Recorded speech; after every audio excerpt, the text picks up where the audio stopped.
네, 이번에는 생활 속의 흥미로운 발명과 특허에 대해서 알아보는 시간입니다. 네, 오늘은 한국주식제작전략원의 노석홍 특허 전문위원과 함께 이야기 나눠보도록 하겠습니다. 안녕하십니까? 네, 안녕하십니까? 네, 오늘은 어떤 이야기를 좀 나눠볼까요?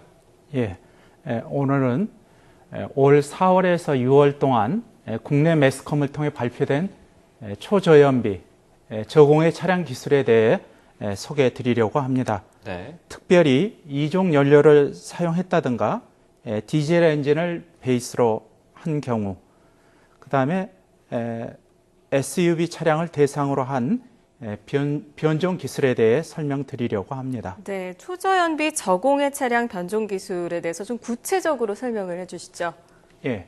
지난 3월 달에 제가 이 코너에서 소개드린 바와 같이 초저연비 차량에 대한 정의로서 유럽이나 일본에서 개발 중인 3리터 카나 혹은 미국의 PNGV 프로젝트에서 목표로 삼고 있는 연비 34km/L를 달성하는 승용차라고 볼 수가 있겠고요. 네. 이 중에서 특별히 가솔린이 아닌 이종 연료를 사용하던가 디젤 엔진을 베이스로 한 터보차저를 장착하고 있던가 아니면 SUV카를 대상으로 한 기술을 가리키고 있습니다.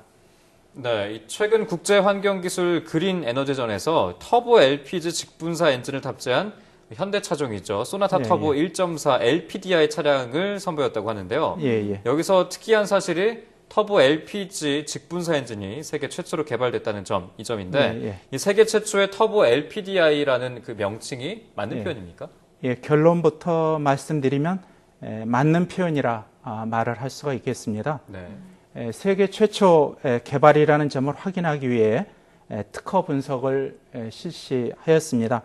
만약 선진국의 다른 회사에서 터보 LPDI 엔진을 개발한 적이 있다면 특허 검색 과정에서 찾아낼 수 있을 것입니다. 그래서 한국의 LPI 엔진을 검색하기 위하여 LPI와 현대자동차로 조합된 검색식을 사용하여 331건의 특허를 검색하였으며 전 세계적으로 개발된 터보 LPDI 엔진을 검색하기 위하여 LPI and 터보차저라는 식을 세워 윕스 검색을 실시하였고 33건의 관련 특허를 검색하였습니다.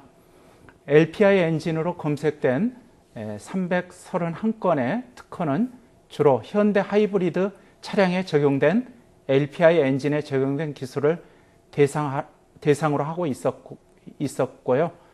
전 세계 특허 대상으로 터보 LPG 엔진을 검색한 결과 현대차의 특허가 오로지 등장하는 것을 확인할 수가 있었습니다. 네, 이 닛산 자동차의 Q50 차량 하이브리드 시스템 기술은 어떤 측면에서 저희가 좀 유의해서 봐야 될까요?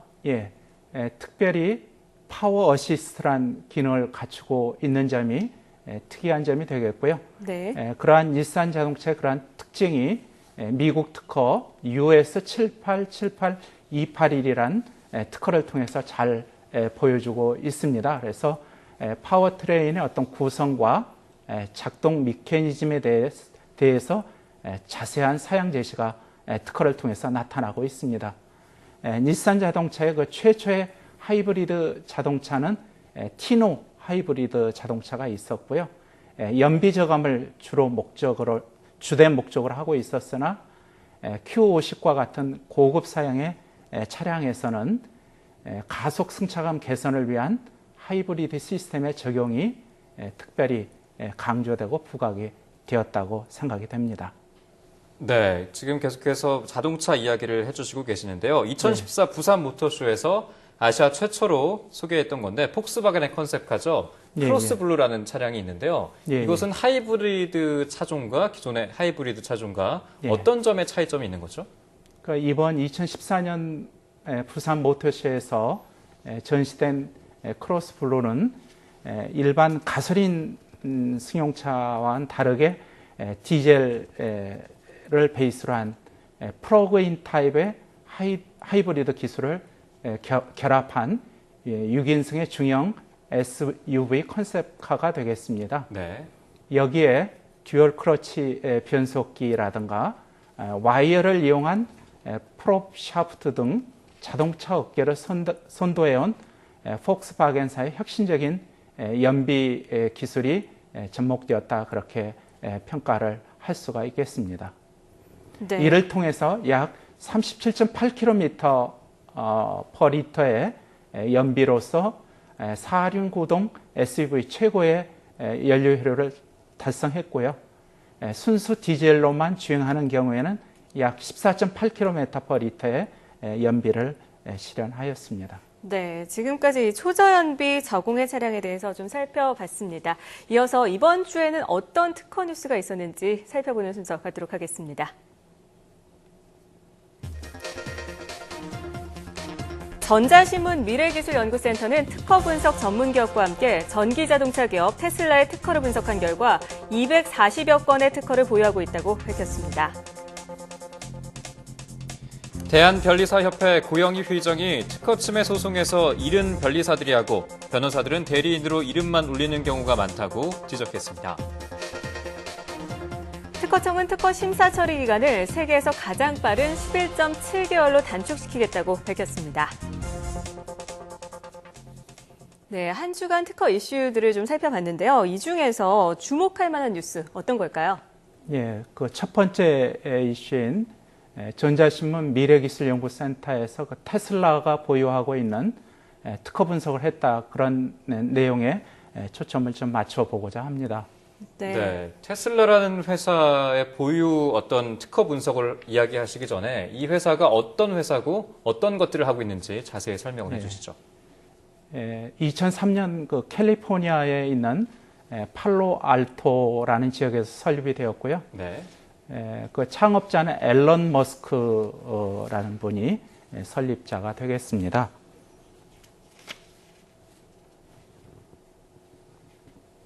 테슬라사가 전기자동차를 판매하는 지역은 북미 이외에도 프랑스, 독일, 네덜란드 등의 서부 유럽, 그리고 아시아 지역에 있어서는 홍콩이나 일본 쪽에 지금 판매를 하고 있고요. 네. 중국 시장도 좀 진출을 위해서 여러 가지 준비를 하고 있습니다만 아쉽게도 저희 한국에서는 지금 판매가 되지 않고 있는 상황이 되겠습니다. 최초로 생산된 그 차종은 테슬라의 로드스타라는 차량이 되겠고요. 네. 그 다음 차종은 이제 화이트스타라는 이름으로 판매된 모델 S 차량을 판매했는데 이 차가 이제 히트를 치면서 상당히 전기자동차 기업의 핵심 기업으로서 지금 급부상을 하는 중에 있습니다. 네, 이 테슬라의 보유 특허 242건에 대한 분석 결과를 좀 소개를 좀 해주시죠. 예, 전체 242건의 보유 특허 중에 배터리 관련된 특허가 146건으로 약 60%를 점유하고 있고요. 네. 다른 차량 관련 특허가 75건으로 31%를 점유하고 있습니다. 배터리 관련 기술에 있어서는 과열 방지 약 한 27%, 충전 분야 17%, 배터리 팩 13%의 비중을 차지하고 있습니다. 나머지 차량 기술 분야에 있어서는 차량 일반 쪽에 약 한 13%, 모터 제어 11%, 차량 디자인 4%의 그런 비중을 차지하고 있습니다. 근데 테슬라사는 표준화된 그 원통형 배터리를 개발하였고요. 이 배터리 기술에 대해서 이제 GM사라든가 BMW 이런 유명한 자동차 회사들의 관심이 집중되고 있고요. 이 기술력에 비례하여 테슬라의 주가도 지금 상승하는 그런 중에 있습니다.